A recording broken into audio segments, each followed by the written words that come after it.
Growing up, I used to have a supper dodgy uncle. Let's call him Phil. Now, Phil was always a bit of a nutter. He had been in and out of jail since my father was a teenager.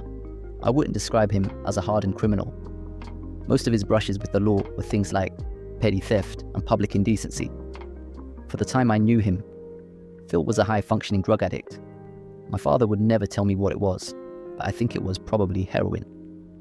All this is to say that it should come of us no surprise that on New Year's Eve a year ago, Phil would mug a hooker on the South Street of Brighton for £15. Now, was this a pretty big line in the sand compared to what he had done previously?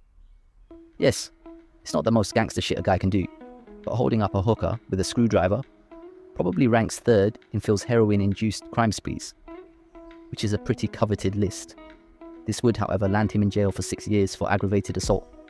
I hadn't seen him since I was 8, so it shouldn't have meant much to me, but I still kinda got pissed off for Phil's sake. I mean, how does a hooker only have £15? It's New Year's Eve. It's some tough luck he mugged the Quasimodo of the Brighton prostitute scene. I mean, what could she have even done for just £15? Either way, it couldn't have been enough. For whatever he needed the money for, the police found him a couple feet from the scene at a duty-free. He had just bought a pack of Richmond Greens. He never got to smoke them.